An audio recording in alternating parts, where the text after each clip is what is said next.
2, Go. 3. Go. Bonjour et bienvenue à l'Apple II Festival France pour la séance de news sur les produits Apple II depuis la précédente édition de l'Apple II Festival France qui s'est déroulée en 2018 au Mascal. Nous sommes aujourd'hui en 2019 au domaine Le Castanier qui est à côté d'Auch. Et merci de nous recevoir tous et déroulons les pages dès maintenant. Alors, je suis là et je devrais faire next. Qu'est-ce qui se passe? Non, je ne suis pas sur la bonne page. Première chose, le Mateware. C'est passé des choses en Mateware. Si vous parlez français quand même un petit peu. Donc nous sommes dans Mateware. Qu'est-ce que le Mateware en France pardon, sur le monde de l'Apple II. La première chose, Plamen, Vessilov, du côté A2Even, a continué à nous produire un certain nombre de nouvelles cartes, devices sur l'Apple II. Et j'ai volontairement mis celle-ci parce que ça va vous faire penser à quelque chose. Est-ce que ça vous fait penser à quelque chose, le disque de LED? Ah oui, Alors, Fabien Benatou nous a Fabien Benatou proposé ça l'an dernier. L'an dernier, nous a proposé ça l'an dernier, effectivement. Avec un montage qui permettait de remplacer la LED du disque 2, qui était uniquement rouge, par une alternance rouge-vert. Exactement. Et le t-shirt qui va avec. Donc Fabien Benatou avait produit ça en fait l'année dernière, c'est tiré d'une série, je crois, d'une revue informatique des années 80 pour changer la diode du disque 2. Et Fabien l'avait fait en kit et nous l'avait présenté. Et Plamen, qui avait exactement la même chose dans ses cartons, on a profité pour finir son projet et le faire avec des diodes multicolores qui jouent leur lambada, etc. Donc je vous invite à aller sur son site a2even.com pour voir la même chose. Il y a un autre producteur de cartes qui est apparu, qui s'appelle David Multimer, dont je ne parlerai pas pour ne pas casser la présentation qui va suivre. En tout cas, il a produit un certain nombre de cartes, il est australien, et elles sont pas mal, le modèle et autres. Est-ce que vous voyez à l'écran, sont des cartes Lego pour piloter les Lego, les sensors qu'il y avait sur les Lego, mais pour ça, il faut aussi le boîtier d'extension externe. Jean-François va nous faire une présentation complète des produits de David. Vous avez la sortie officielle également depuis l'année dernière de l'Apple Sauce, le périphérique qui se connecte à votre Mac moderne via USB et de l'autre côté vous y branchez un disque 2 ou un lecteur 3,5 et vous pouvez faire des sauvegardes niveau bit, c'est le bit du 1 et du 0, de manière très fiable de l'ensemble des disquettes. Ça permet de garder les protections intactes et ça permet vraiment de faire de l'archivage des disquettes de l'Apple II. Alors qu'avant, on passait par les méchants pirates pour faire des copies pédagogiques dont on a entendu parler en début de session. Et apprendre, faut savoir qu'il n'y a plus de périphériques disponibles. Les Apple Sauce ont tout été vendus en version standard ou en version deluxe. Ce qui est disponible encore, ce qu'on appelle les kits sensors. Les sensors kits, ça coûte 10 $, chacun en 3,5 ou en 5,25. Et c'est le complément indispensable en fait de l'Apple Sauce, ça permet de faire des lectures vraiment synchronisées de l'ensemble des pistes et donc des données et de couvrir l'ensemble des protections. Si vous ne les avez pas mais vous avez un Apple Sauce, je vous invite à commander ça également. Didier, question. Est-ce bien ce périphérique qui produit des images disques Bose? C'est un bon point, une bonne question et une bonne réponse. Ça fait un point pour Didier. Le WOZ, c'est un format étendu en fait du Bible, qui est intermédiaire entre le format A2R qui est lu par l'Apple Sauce et le WOZ, ça permet de faire des images disques complètes et précises et qui sont lisibles par les différents émulateurs que je vais vous présenter ailleurs ou éventuellement également par les, quand je dis émulateur, c'est émulateur de disques physiques comme les W-Drive, mais également les émulateurs au sens PC, comme les Open Emulators qu'on trouve sur les Mac, ou les Virtual 2, ou les Apple Win. Au fond de la salle, nous avons une question. Oui, un être vivant normal qui s'appellerait par exemple Antoine Vigneault le paye combien quand il arrive chez lui? Alors, Antoine Vigneault, quand il le paye chez lui, ça dépend de la douane en fait. Il y a des prix. Alors, je n'ai volontairement pas mis les prix, parce que j'en ai discuté avec John avant de faire la presse. Et en fonction du prochain run, normalement de 150 exemplaires, le prix pourrait augmenter de 10 à 15%, mais ça dépend du fournisseur de pièces et des différents éléments, donc je ne filerai pas les prix. Mais il y a deux versions, la version basique qui ne lit que le 5,25 et la version deluxe qui lit 5,25 et 3,5. Donc les prix seront connus au moment où le second run aura lieu. Les taxes pas? Je ne suis pas l'État français, donc je ne peux pas te répondre sur les taxes et les frais de douane. Ça dépend des personnes, ça dépend de ceux qui est déclaré, ça dépend de beaucoup de paramètres qui sont indépendants de ma bonne volonté, Philippe. Mais tu peux nous donner quand même le prix qui était vendu, le prix de la première version qui a été vendu depuis Non, je ne donnerai pas le prix de première version parce que ça ne sert plus à rien, étant donné que ce prix n'est pas garanti pour le second run. Donc ça ne sert à rien de s'engager sur des prix, sachant qu'ils ne sont pas bons. Le 11 est pris en compte par la CFFA.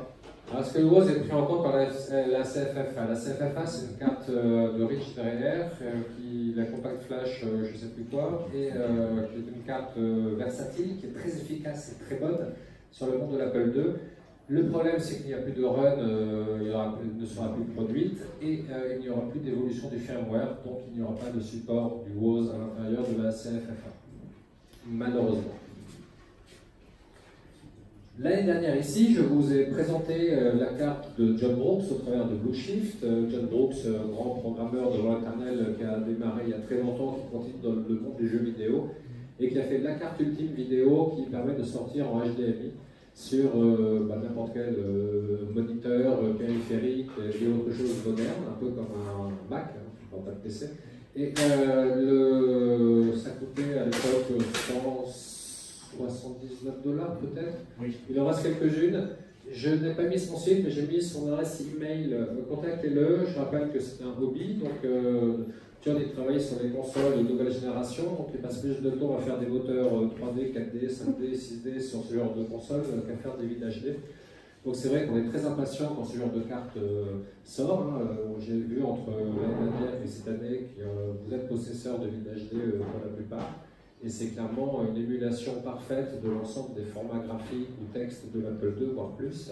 Et je vous invite vraiment à en prendre une, sachant qu'avec l'Orange Pi qui est devant, que l'on voit, on pourrait peut-être aller plus loin un jour et pouvoir gérer le Wi-Fi, gérer d'autres choses que l'Orange Pi offre. Là, au travers du kernel Linux qui est dessus et du programme Widget par-dessus, on gère en fait les bandes graphiques Apple II. Rien ne vous empêcherait demain de vous connecter en Wi-Fi depuis votre Apple II sur n'importe quel site pour aller récupérer des images disques ou faire autre chose. À noter sur ça, il faut un écran 1080p. Donc si vous achetez la carte et que vous avez un écran 700, je ne sais plus combien ou moins, ça ne marchera pas obligatoirement, voire pas du tout. Voilà, ça pourrait. Et voilà, ce n'est pas garanti, donc prenez plutôt un 1080p d'entrée de jeu. Vous avez un périphérique mis à jour qui existe déjà depuis quelques années, qui s'appelle le W-Drive de Boo, je ne sais jamais comment on le prononce, Kabou HK. C'est un monsieur qui est apparu qui nous a fait ce lecteur de cartes d'image disque, HBO, qui a ajouté des formats différents. Il a ajouté le support de mon ex-EDD qui s'appelle EDF et du format WOZ par-dessus. Ça se branche aussi bien sur les lecteurs 3.5, 5.25, en disque 2 ou en port 5.25 à le 19 branches, je crois. Et ça marche plutôt pas mal. Et ça supporte à peu près tous les formats de fichiers. C'est pas des plus, c'est pas parmi les plus chers, voire au moins là, il supporte beaucoup de choses. Donc écrivez-le, vous le trouverez sur son site. Il y a un magasin en ligne et vous verrez la disponibilité. Quand j'ai écrit la presse, il n'avait plus disponible. Ça se peut que depuis, il en est. Oui, Benoît. Le soft SP, c'est pour smartphone? Alors, le soft SP, c'est un autre périphérique que je n'ai pas ajouté ici. C'est-à-dire SmartPort, effectivement. C'est un autre périphérique pour aller faire de la gestion d'images disques au travers du port SmartPort.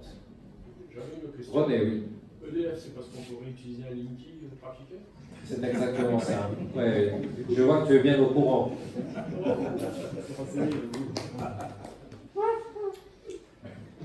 Dernière chose, en Mappyware, nous avons vu la sortie de deux choses assez marrantes et qui ne correspondent pas à ce qu'il y a à l'écran. Chez Big Mess of Wires, c'est Steve Chamberlain qui a fait des choses. Chamberlain, c'est Chauvin, je crois, l'acteur. C'est ça, les restes comme ça. Ce que je vous ai présenté là, c'est assez marrant.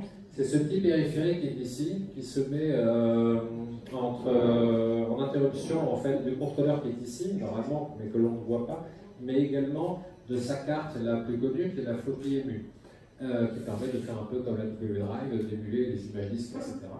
Et ça vous simule, en fait, ça vous sort le son du lecteur disque 255. Donc vous avez le boot, vous avez le déplacement de la tête, etc. Si vous avez un émulateur, si vous utilisez sur Mac l'émulateur Open Emulator, vous avez exactement les mêmes sons. Donc c'est marrant, voilà, ça donne la touche vintage complète. Et dessous la Yellowstone, dans mes souvenirs, c'est la reprise d'un de ces vieux projets qui est le clonage des cartes Lyron, ASCO, machin, la 503, 506, 8, 12, etc. pour pouvoir lire les lecteurs 525, 3,5, etc. sur n'importe quel Apple II. Ouais, ce sont des lecteurs universels exactement. Et cette année, c'est le royaume, vous savez, depuis quelques années, hein, on préfère avoir un compte Twitch, on préfère avoir un compte Instagram, plutôt que d'envoyer des courriers postaux, parce qu'Olivier nous a dit que tout était numérique ce matin. Donc en fait, il y a beaucoup de vidéogiciels qui sont apparus cette année, et des gens qui ont fait des trucs assez sympas, bon, qui démarrent depuis quelques années, mais je n'en avais pas parlé. Didier, question. Pour terminer sur le matériel, je ne sais pas si tu en as fini. Mais attendez, je suis au vidéogiciel, je pense que j'en ai fini sur le matériel. C'est ce qui me semblait. Est-ce que tu as des nouvelles du projet TranswarpJS? Le projet TranswarpJS, il y en a deux en fait, les accélérateurs AppleJS, c'est la version TranswarpJS de Reactive Micro, qui vend des morceaux de temps à autre, et était compliqué de copier légal, ça je sais pas ce que c'est du hardware. Mais on en trouve de temps à autre, et il y a le projet aussi de FastShipJS de Plamen, qui suit son petit bonhomme de chemin, mais comme je vous l'ai dit, ce sont des hobbies. Et maîtriser le GS, c'est pas la même chose que maîtriser un 8 bits, et c'est compliqué, surtout sur la partie DMA par exemple. Donc entre beaucoup de travail, entre beaucoup de difficultés et autres, nous sommes en 2019 et il n'y a pas d'avancée spéciale sur ces cartes-là. Mais alors, le vidéogiciel, première chose, j'en ai pas parlé l'année dernière, mais ça existe déjà depuis quelques années, c'est Chris Torrens. Chris Torrens, est-ce que quelqu'un sait qui est Chris Torrens? Oui, bon, lui, t'as pas le droit de jouer, c'est comme moi ce matin. Il a fait du matériel lui aussi. Non, il a fait du bouquin. C'est pas le frère. C'est le copain de Roger. Je ne sais pas qui l'a dit, mais c'est le copain de Roger. Qui l'a dit, pardon? C'est moi. C'est René. René, quelle culture? Ouais. Donc René est le seul à lire encore.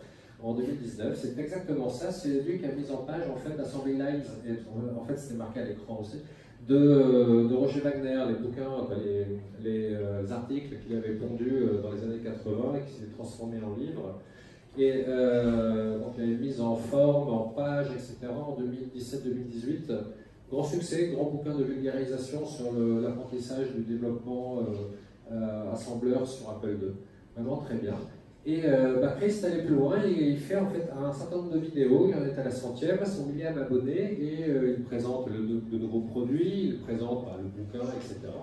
Et je vous invite à aller voir, Chris c'est un type très sympa qu'on avait rencontré avec Olivier à la Kansas Fest 2017, et très facile de l'aborder, de discuter avec lui, un type très sympa. Et il y a un petit nouveau, alors c'est un peu orienté toujours sur les vidéos, parce que vous avez toujours des gars à la Namrod, je ne sais plus comment il s'appelle, là, qui fait des vidéos de présentation des jeux, etc. Donc là, c'est une mise en ligne de vulgarisation de la programmation sur Apple II sous Assembler, sous Merlin. Bon, c'est très spécialisé, mais je trouve ça assez sympa en 2019 d'avoir des gars qui font ça. Donc il fait des programmes, il fait un programme en fait qui l'enrichit. Donc la version 1, la version 2, là c'est un start programme que je vous ai présenté. Et je t'affiche une chaîne à l'écran, j'optimise le code, j'utilise des opcodes de plus en plus, en étant de plus en plus large, de plus en plus précis, en utilisant les routines de la robe de l'Apple II. Et c'est vraiment la vulgarisation de la programmation. C'est un peu le Chris Torrens en ligne. Donc allez-y, c'est très sympa. Vous avez un autre qui vient de sortir. Je pensais pouvoir faire la première présentation, mais en fait, il y a un gars qui en a parlé sur Facebook, French Touch, et qui est Arnaud Paupière, mais plutôt dans l'autre sens, un gars très brillant qui nous a pondu des démos Apple II 8 bits de qualité extraordinaire, qui s'est retiré il y a quelques temps déjà. Je pense que c'est la seconde année de son retrait. Il vient de sortir un player de modules sur Apple II en début de mois. Là. C'est un work in progress, mais plutôt avancé comme d'habitude. Dans les productions d'Arnaud, c'est quand même de la sacrée qualité. Et tous les gars qui sortent des démos actuellement sont en héritage d'Arnaud. Alors qu'avant, on pouvait parler je sais pas, du FTA, d'ACS ou d'autres mecs. Maintenant, on parle plutôt des démos d'Arnaud. Quand John Brooks a sorti sa carte VidHD, il se servait des démos d'Arnaud pour vérifier la synchronisation. Quand d'autres gars sortent ceux qui écrivent les émulateurs se servent aussi des démos d'Arnaud pour vérifier la conformité vidéo par rapport à l'Apple II. Donc c'est quand même une sacrée référence dans le domaine. Et il y a aussi des trucs, c'est ce qu'on appelle le matogiciel. Et tout ça, vous le verrez au dictionnaire de Larousse 2021, parce que le 2020 c'est déjà terminé. Mais pour 2021, je vais vous parler de matogiciel. Alors c'est quoi le matogiciel? C'est un truc très sympa d'un copain allemand. C'est le pilotage de sa maison en 2019 au travers d'un Apple II avec les cartes Mountain & Co, SpeechLab Heuristix, la carte SpeechLab 20A de Heuristix, pour piloter au travers des protocoles et de la reconnaissance vocale sa maison. Et le gars, ça marche. Donc je vous ai mis le lien de la vidéo et il parle, il y a il peut appeler, il peut téléphoner, donc je sais pas, Andrew Fun par exemple, et hop, il va composer un numéro, il va dire lights off, et hop, les volets de sa maison vont descendre. Et ça marche en 2019, piloté par un Apple II. C'est assez balèze, hein. J'adore. Pour René et pour les quelques autres qui lisent encore, il y a le Bookware. Parce qu'en 2019, il y a encore eu quelques bouquins. Assez peu par rapport à l'année dernière, en fait, où Call Apple a fait beaucoup de choses. Mais Call Apple a fait des trucs. Toujours via Brian Weiser et via Bill Martens. Ils ont ressorti les All About. Donc c'est un travail de reprise des données des bouquins des années 80, de correction, de remise en page, d'addition de certaines informations modernes. Donc ils ont sorti 3 versions. La version sur le All About Pascal, All About DOS, et le troisième sur All About AppleSoft. Ça vous permet d'avoir des bases quand même assez avancées sur les deux systèmes d'exploitation et sur le basique de l'Apple II. Tous en ligne sur leur callapple.org/book si je ne suis pas intéressé aux ventes. C'est de la pure information. Il faut savoir une chose, c'est que Juice.js, qui est le magazine trimestriel, continuera sa publication en 2020. C'est sur le site juice.js. Je ne l'ai pas mis là, mais voilà, il est là depuis 20 ans, 21 ans. C'est assez extraordinaire et ça continue. Donc si vous voulez tout savoir sur Oregon Trail, allez-y. Et la Kansas Fest. Et la Kansas Fest, ça dépend des numéros. Et cette année, c'est comme l'année dernière que je vous ai fait la même thèse. Énormément de logiciels. Je suis vachement content parce que moi je suis un softeur, le hardware, j'y comprends rien sauf que je savais pas avec le disque 2 maintenant. Et c'est assez extraordinaire de voir qu'il y a finalement de plus en plus, et depuis c'est la seconde année, de plus en plus de développeurs de logiciels. Bon, c'est pas de la qualité c'est pas du logiciel professionnel qu'on pourrait avoir avec un AppleWorks ou autre, mais les réalisations sont de sacrée bonne qualité, c'est les démos par exemple. Donc vous en avez un que j'aime beaucoup, qu'on avait rencontré également en 2017, qui s'appelle Charles Magin, et Option 8, qui a sorti plusieurs logiciels. Le premier que vous voyez en bas à droite s'appelle Sim 8080, c'est un simulateur d'Altaïr, et celui qui a sa maman qui l'appelle peut décrocher. C'est tiré d'un émulateur de 8080 écrit par Dan McCreary à la fin des années 70, début 80, qui en tant que cassette avec qui j'avais échangé. Très sympa, qui se rappelait de tout. Et Charles en a fait une version alter et a proposé ça gratuitement, tout est en ligne sur son GitHub & Co. Et c'est assez amusant de voir. Et il a également fait 2 jeux qui s'appellent Dropblocks et le Blockchain. Dropblocks en haut à droite, je n'ai pas joué, et Blockchain en bas à gauche, qui lui est en train d'être développé en bêta-test sur iOS et Android. Donc je vous invite à voir parce que c'est plutôt sympa comme jeu, en tout cas celui en bas à gauche, parce que je le connais. Bah, Charles aussi, entre l'année dernière, un petit peu plus, un petit peu avant, en bas à droite, existant sur Apple II, première version, et maintenant je crois sur Commodore, sur PC, etc. Il a fait une version 2 joueurs de Karateka. Non. Si, c'est assez marrant. Donc il a pris mon crack et il a modifié quelques entrées après avoir fait des analyses avec des buggers pour savoir où se trouver les routines de gestion des personnages. Et donc on peut jouer à deux à Karateka. Là c'est marrant, ça s'est propagé. Donc vous dites, toutes les bécanes, tous les 8 bits, voire plus, ont maintenant la version 2 joueurs de Karateka. Et s'il en pense l'auteur. Pardon? Qu'est-ce qu'il en pense l'auteur? Oh, l'auteur est content. Il est content, ouais. Ouais. L'auteur est content et je posais la question à Olivier Google sur le nombre de logiciels, le nombre de Karateka qu'ils avaient vendus pour iOS, et ils en ont vendu entre 100 000 et 150 000. Ouais. Bah, c'est pas mal, hein, pour un truc vintage, parce que le personnage est quand même connu et ça joue sur la notoriété. Et est-ce que c'est plus qu'à l'époque? C'est une excellente question. Je ne sais pas dire, multiplateforme confondue, je ne sais pas dire. En bas à gauche, vous avez aussi le logiciel en développement de Charles, qui est aussi disponible, qu'il a présenté à Kansas Fest, qui s'appelle Octoped, je crois, qui est la version 1.1 d'Octoped. Vous connaissez le petit jeu, c'est Centipede dans mes souvenirs, où vous avez le petit bonhomme qui est là, qui doit tirer pour détruire le méchant serpent, parce que sinon il descend, il descend, il descend, et il finit par vous manger. Donc voilà, il a fait la même chose. Alors vous avez au contraire de ce que je disais en introduction, il y en a comme certains qui passent du temps, beaucoup de temps, à développer un logiciel de type commercial en 2019, qui ont demandé à être backés sur les différents sites. Et c'est Docs Archaïste qui doit arriver en version Apple II, en version Apple IIGS, en version Commodore 64, je crois, qui est un jeu à la Ultima avec le sponsoring officiel et le support moral de Lord British. Comment s'appelle le grand site là, de backing où on peut donner des sous pour... Kickstarter, merci, c'est sur Kickstarter, c'est celui-ci effectivement. Où vous avez pu donner des sous pour recevoir la version boîte, la version dédicacée, etc. du logiciel qui devrait sortir probablement en 2020, entre la fin 2019 et 2020, parce que semble-t-il que le jeu est quand même très avancé.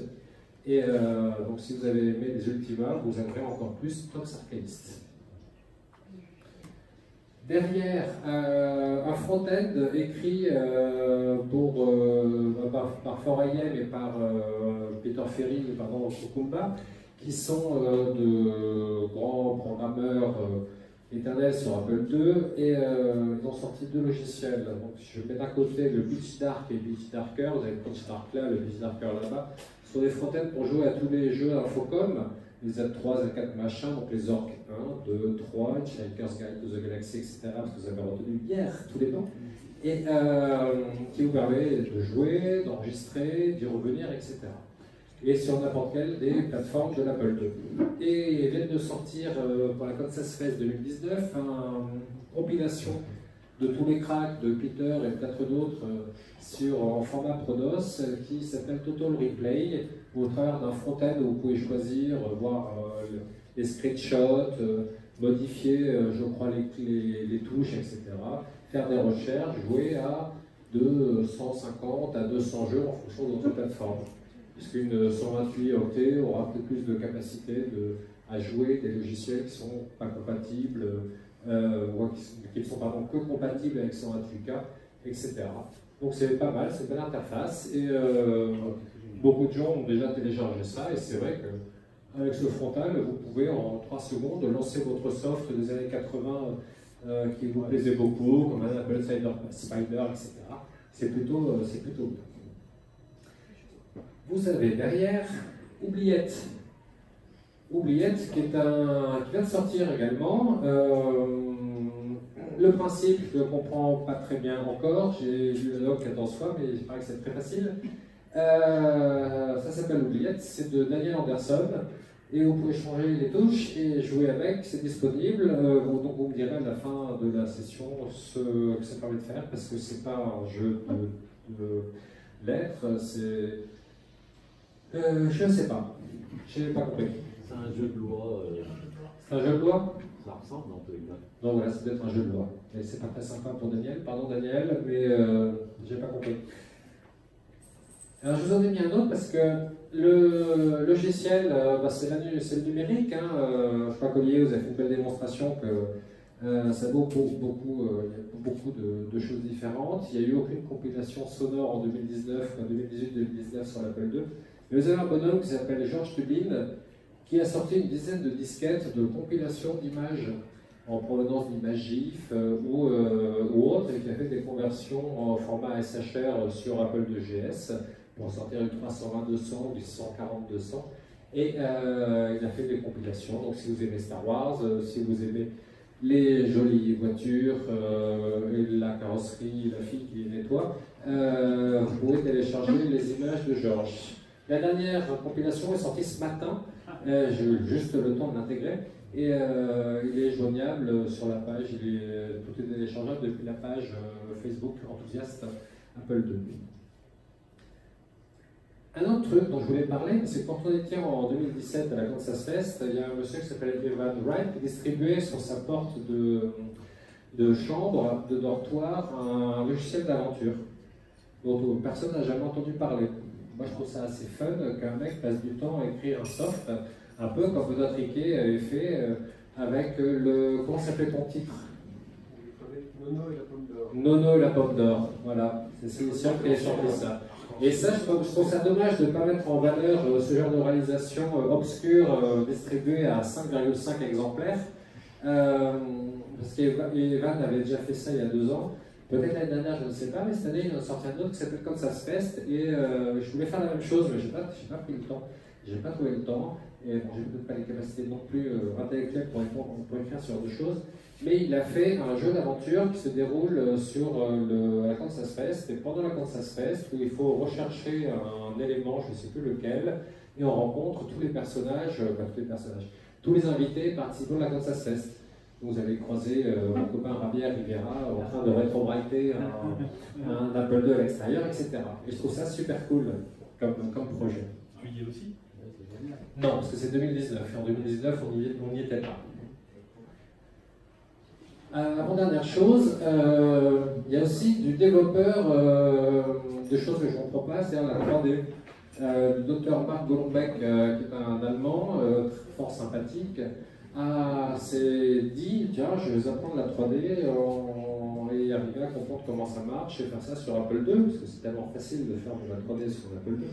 Même si je rappelle que les premières routines de Sublogic avec les 3D packages, etc., ça sort à la fin des années 70. Il y en a eu d'autres comme Paul Lutus qui a sorti des packages 3D, donc il y avait quand même des mecs qui savaient faire de la 3D il y a très très longtemps sur Apple II. On a eu des jeux de qualité en 3D avec les élites et autres trucs. Et donc Marc, en 2018-2019, a passé un temps infini à sortir un soft avec un moteur 3D, avec des explications en ligne. Il en a la version 1.1, son truc est sorti. Et pour faire notre ego, j'ai évidemment mis au niveau du scroll, quand on voyait marquer l'hôtel de luxe, ça fait toujours plaisir. Ouais. La Shoddy Demo. La Shoddy Demo est sortie en 2019, récemment, il y a un petit peu moins d'1 mois. Elle a été écrite par 2 people qui sont d'un côté Jesse Blue de Ninja Force en Allemagne et également par Dagan Brock aux États-Unis, à Kansas City. Et donc ils ont fait une démo rapide pour Nordlich 2019, qui est un événement de démo maker, 8 bits, 16 bits, alors je ne sais plus comment on appelle ça, les vintage et les machins, en 4 kg, 8 kg, old school, voilà. Voilà, à la old school. Et donc ils ont sorti quelque chose qui s'appelle la Shoddy Demo. Je vous invite à récupérer sur Poet, qui est le Poet.net, qui est le site de référence des démos. Et une présentation software, vous voyez, software, on est quand même à la 10e page, moi je suis très très content qu'il y en ait autant. Le dernier c'est Michael Packard. C'est un monsieur du monde de l'informatique depuis 20-30 ans, voire 30 ans, qui a travaillé pour Infocom, qui connaît tout le monde, mais qui est un homme de l'ombre, et qui s'est décidé il y a quelques années à faire du développement Apple II. Il y a tous ses copains qui faisaient du dev, mais pas lui. Et là, maintenant qu'il est retraité, il fait du dev, et il fait des logiciels plutôt sympas. Des jeux d'arcade. Il avait pondu au Hitzone et là il en cours de bêta-test de son dernier logiciel qui s'appelle Darkstar Unhinged. Il n'est pas sorti encore. Hein. Il n'est pas encore sorti. Moi, je l'attends depuis. Il n'est pas sorti, mais il est en bêta-test et est sorti la version bêta 4 hier. Donc ça va venir. Et comme on est à une présentation Apple, hein, on va faire one more thing quand même. On peut faire du Bitcoin avec, on peut faire du mining de Bitcoin avec un Apple II. Faire du mining. On peut faire du Bitcoin avec un Apple II. Ah zut. Bon. Alors, contrôle C. Attention, c'est Windows. Ouais, j'ai pris Edge, donc c'est bon. Google. Ah, comment ça marche, monsieur le possesseur de la machine, s'il vous plaît? Monsieur Steph. Alors, Wi-Fi, action demandée, se connecter.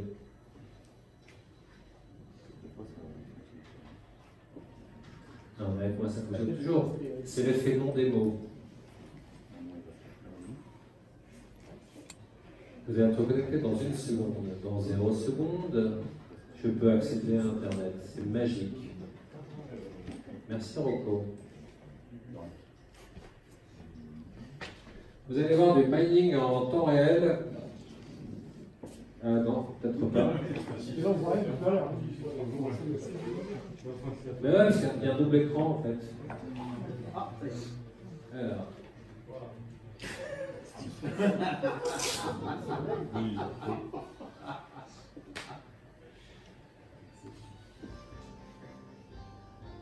Alors, c'est Sharp Engine qui a fait ça. Elle a fait des routing 32 bits, de gestion de nombres en 32 bits sur 8 bits, 1 MHz. Et il fait du mining de Bitcoin sur un Apple II de 1983 en temps réel. C'est quoi ça? Pardon? Ça fait quoi ça? Bah, ça mine de Bitcoin. C'est-à-dire? Bah, ils créent la monnaie. Alors, c'est un work in progress dans le sens où il a récupéré un morceau de Bitcoin pour le miner là, et donc générer de la monnaie derrière au final. Sauf qu'une fois que le Bitcoin est généré, il faut normalement l'envoyer sur le réseau pour qu'il soit enregistré et que ça fasse de la vraie monnaie. Là, il n'y a pas encore la couche réseau qui est l'étape d'après. En tout cas, il prend des morceaux de Bitcoin, des morceaux de, je ne sais plus comment ça s'appelle, et il prend des pièces et pour les transformer en billets. Sauf qu'il n'a pas encore envoyé de billets. Et donc, vous voyez tourner en fait la génération du Bitcoin. Et la version d'après permettra de générer réellement du Bitcoin avec un Apple II. Est-ce qu'on prévoit de mettre une GeoForce dedans dans l'Apple II? Non, mettre une GeForce dans l'Apple II, ça ira trop vite. Il peut mettre une carte accélératrice pour aller un petit peu plus vite, mais de là utiliser le chip graphique, faire du GPU machin, non. Non, pas encore prévu. Bon, en revanche, c'est la version cluster. Alors, la version cluster, c'est la grande question. Est-ce que Charles, parce que c'est un produit de Charles Manji, donc option 8, a plein d'Apple II et il se dit, tiens, peut-être que je pourrais aller un petit peu plus loin et faire comme Michael Mahon avec mon cluster d'Apple II, avec l'Apple Crate. Et donc, c'est une grande question. Et voilà, donc vous voyez en temps réel quelqu'un qui est en train de générer de la monnaie de 2019 à partir d'un ordinateur 1 MHz en 1983. Alors, et si je reprends la présentation, l'autre, où est mon curseur ici? Les derniers slides le plus intéressant, c'est j'ai appliqué les images chez Bill Martens, donc merci Bill. Et donc merci aux organisateurs de la convention, de l'Apple II Festival France, de nous recevoir encore dans de sacrées conditions. Donc merci à tous. Si vous avez des questions, surtout, n'hésitez pas à les poser après. Sachant que tout est disponible en fait sur, je l'ai mis sur la page d'introduction, sur http://public/a2ff. Non, même pas point, H1EFF 2019. Tout y est, toutes les images disques, vous avez un zip qui fait 70 MB et il y a la presse et toutes les images disques dont j'ai parlé. Voilà. Ça, c'est top. Merci, des questions. Didier. Parmi les créateurs de logiciels en 2018 et un petit peu avant aussi, il y a Daniele Liverani. Ça te dit quelque chose? Daniele Liverani, c'est un peu le victorien italien. C'est un touche-à-tout, solfège musique il a fait des opéras rock, il a édité, imprimé, édité un nombre de CD incalculable. Il pond des morceaux de musique sur portée comme nous, ou certains font du code Apple II. Un sacré artiste, un mec très sympatoche, et qui s'est dit un jour, tiens, je vais me mettre à la programmation. Et donc il a sorti des jeux qui s'appellent Genius, le Genius 1 Into the Toy War House, je crois. Le Genius 2, il est en train de faire le Genius 3. Tant qu'à faire, il l'a fait sur Apple II, après il s'est dit, tiens, on va peut-être regarder comment ça marche, un Commodore 64, donc il a fait la conversion Commodore, etc. Et il est en train de développer la version 3. Quand la release 3 ou la V3 ou je sais pas comment on dit, la Zor 15, Zor 2, Zor 3, il y aura Genius 1, 2, V3. Et Alien Downpour? Alors Alien Downpour, c'est un logiciel, c'est un peu comme le OXO dont je parlais tout à l'heure, c'est de Michael Packard. Alien Downpour est disponible à la fois sur cassette Apple II que sur disquette, en image disque ou autre, et c'est pareil, supporté les développeurs. Olivier.